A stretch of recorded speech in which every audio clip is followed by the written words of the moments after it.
بات کریں گے. یہ بتلائیے جو عصری مسائل کے حوالے سے جو شاعری ہوتی ہے وہ بالکل عارضی ٹائپ کی ہوتی ہے, وہ دائمی قدر کے حامل نہیں ہوتی, تو آپ نے عصری مسائل ہی کو کیوں منتخب کیا جب کہ آپ کے پاس بہت سارے ایسے موضوعات تھے جن کی دائمی قدر ہوتی ہے یا ایٹرنل ویلیو ہوتی ہے؟ یہ حقانی صاحب اصل میں بڑا نازک مرحلہ ہوتا ہے. آپ عصری مسائل کو شاعری کے قالب میں ڈالیں, یہ بہت مشکل کام ہے. جی جی جی. اور جب میں نے یہ نظمیں کہنا شروع کی تو مجھے اندازہ ہوا اس کا, اس لیے کہ آپ بھی دیکھ رہے ہوں گے, جڑے ہوئے ہیں ادب سے ماشاءاللہ, پروگرام کر رہے ہیں سب, تو لکھتے بھی ہیں آپ. تو شاعری بنانا عصری مسائل کو بہت مشکل کام ہے. صرف وہ دیکھ رہے ہیں مشاعروں میں جو صرف نعرے بازی ہے, کچھ نہیں ہے, اور اس کے نام پہ نفرت. تو میں نے کوشش کی کہ عصری مسائل کو شاعری بنا کر پیش کریں, اور اس میں کہاں تک میں کامیاب ہوا ہوں وہ آپ لوگ دیکھیں. ہمارے جو نہیں, عصری مسائل کو انہوں نے ناظم حکمت نے بھی کیا, اس کے علاوہ پابلو نرودا نے بھی کیا, علی سردار جعفری نے بھی کیا, فیض احمد فیض نے بھی کیا. ہاں, تو کہیں کہیں وہ لوگ کامیاب بھی ہیں, ہاں کہیں کہیں کامیاب بھی ہیں, لیکن بیشتر کہا جاتا ہے کہ جو عصری مسائل پر جو لوگ مرکوز ہو کے رہ گئے ان کی شاعری بالکل عارضی وقتی ہو جاتی ہے. ترقی پسند اس کو لوگوں نے نعرے کا نام دیا, پروپیگنڈے کا نام دیا, اس طرح اس کو ختم کرنے کی کوشش بھی کی. صحیح کہہ رہے ہیں آپ, اور ترقی پسند کا آپ نے جو ہے نام لیا. یقیناً ترقی پسند ادب کا بہت بڑا جو ہے رول ہے, لیکن نعرے بازی بھی اس میں ہے, اور سب نہیں ہے, کچھ اس میں کام کی چیزیں بھی ہیں, جیسے فیض ہیں.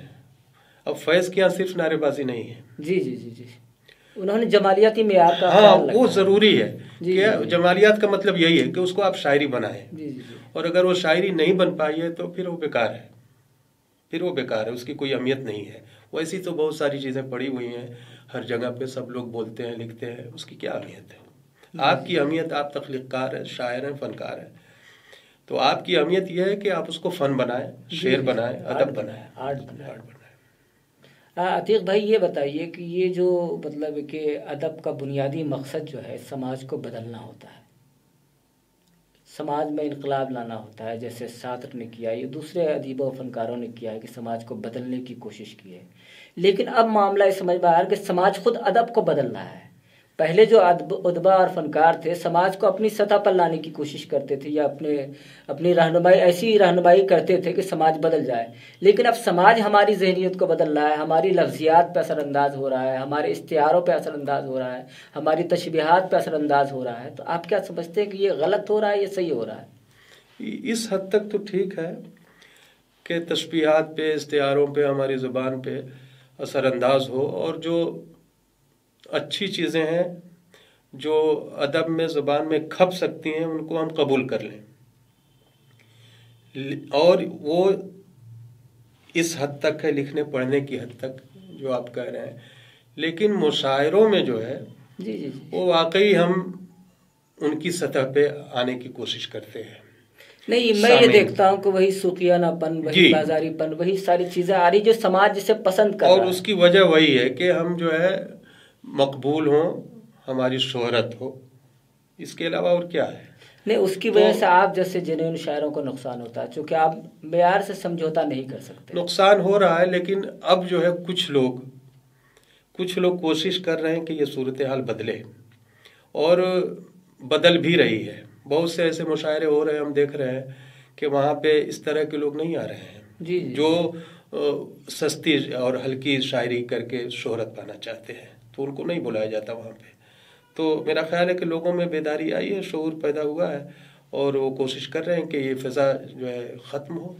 لیکن شاعری کی جو افادیت جو ہے نا وہ سمجھ میں نہیں آ رہی, چونکہ شاعری کے ذریعے سماج بدل ہی نہیں پا رہا ہے. بہت سارے شعراء نے کوشش کی, مصلحین نے بھی کوشش کی, لیکن جو شاعری کا امپیکٹ ہونا چاہیے جیسے پچھلے زمانے میں ہوا کرتا تھا, وہ امپیکٹ نہیں ہو رہا آج کل شاعری کا. دیکھیے, بنیادی طور پہ میں تو خیر شاید اس نہ مانوں پوری طرح کہ اس کا بنیادی کام جو ہے معاشرے کو بدلنا ہے ادب کا. اس کا ایک جمالیاتی پہلو ہے ادب کا, اور وہ بھی بہت اہم ہے.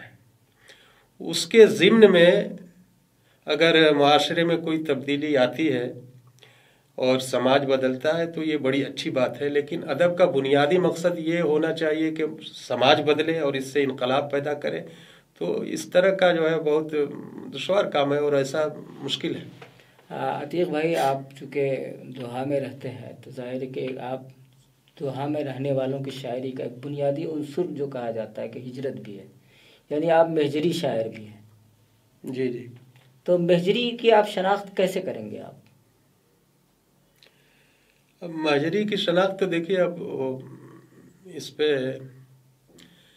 جو وہ موضوعات شاعری میں، ادب میں، جنہیں آپ نے اپنی شاعری میں یا ادب میں برتا ہے اور ان کا تعلق آپ کی یاد سے ہے، جی جی جی، اس علاقے سے ہے جسے چھوڑ کر کے آپ وہاں گئے ہیں، ان لوگوں سے ہے جن سے آپ بچھڑ کر کے وہاں رہتے ہیں، انہیں یاد کرتے ہیں، تو ہجر کے دکھ کو یا اپنے لوگوں سے بچھڑنے کے غم کو، اپنی مٹی سے دور ہونے کے دکھ کو، ان کو برتنا، یہ مہجری ادب ہے۔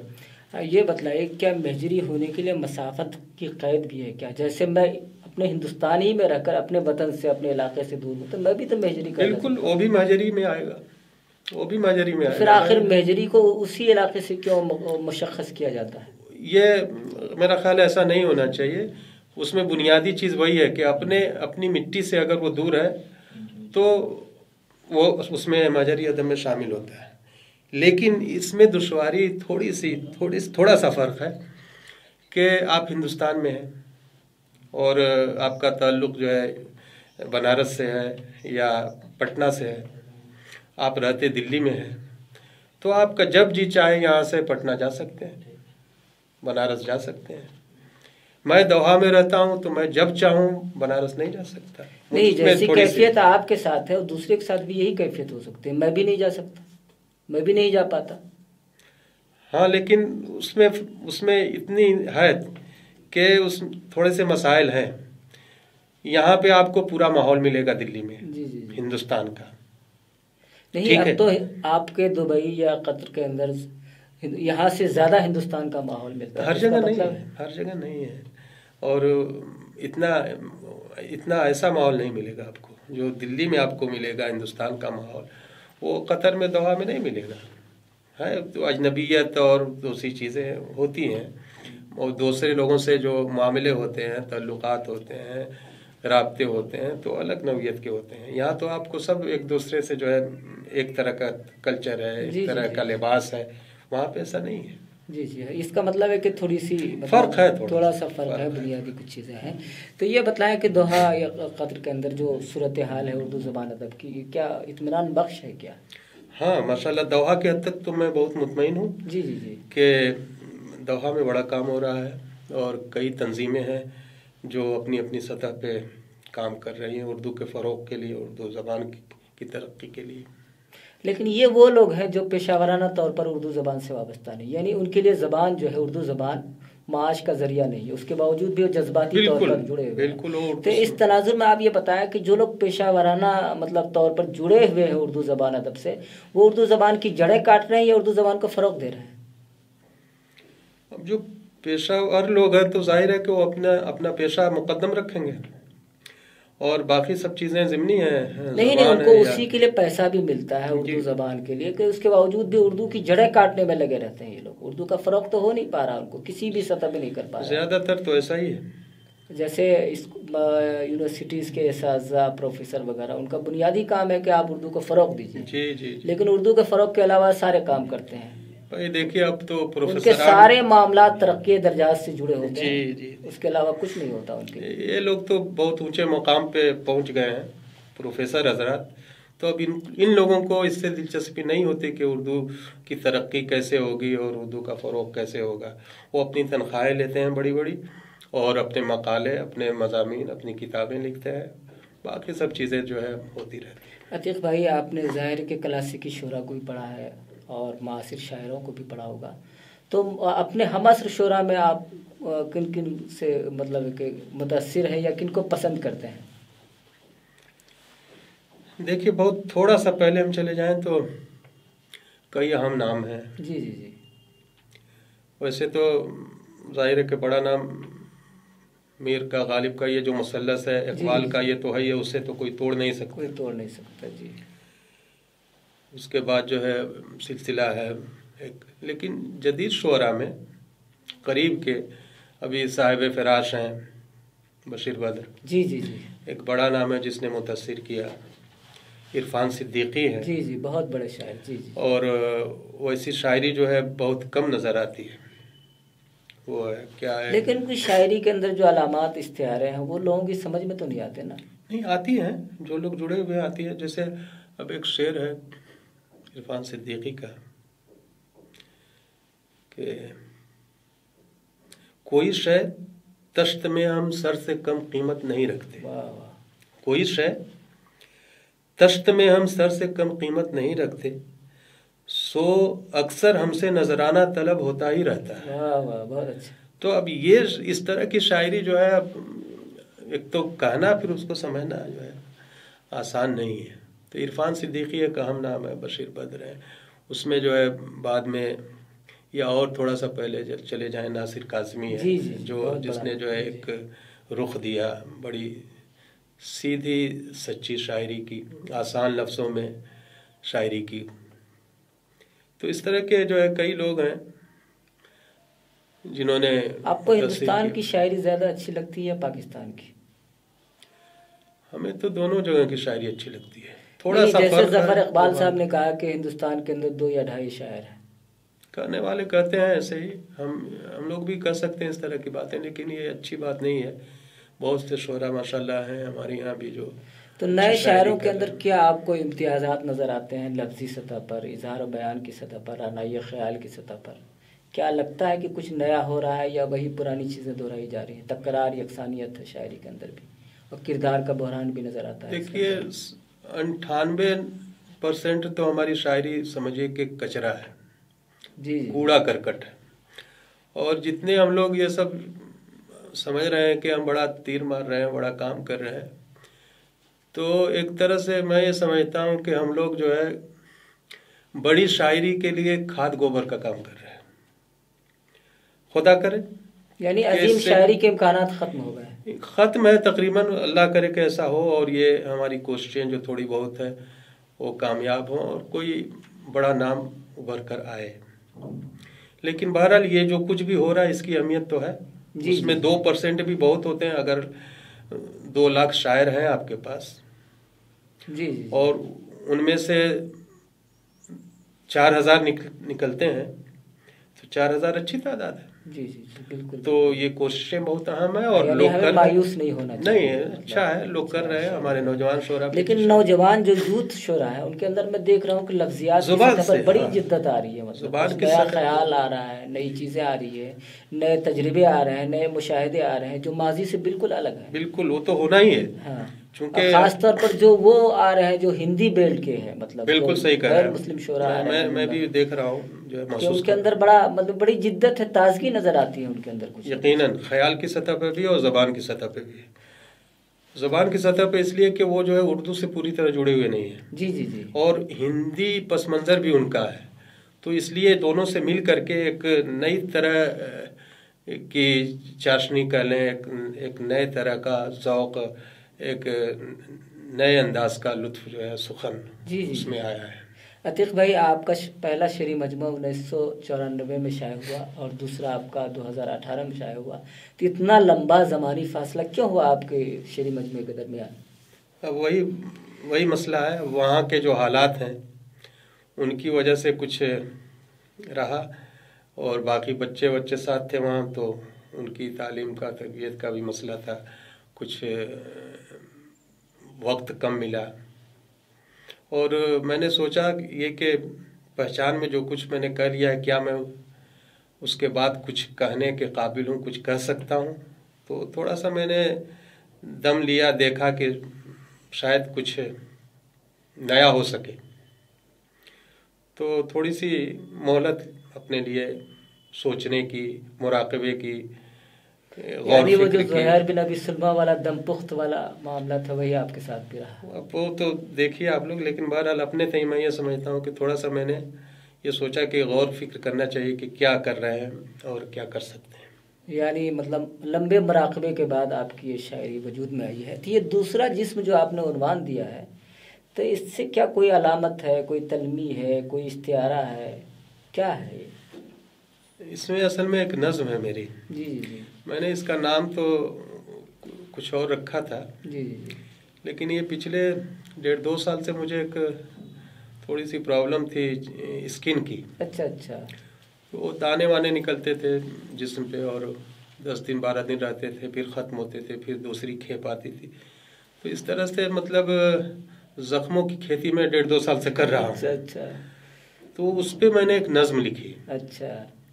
وہ نظم اس میں ہے۔ جی جی جی۔ اور لوگوں کی رائے ہے کہ بہت اچھی نظم ہو گئی۔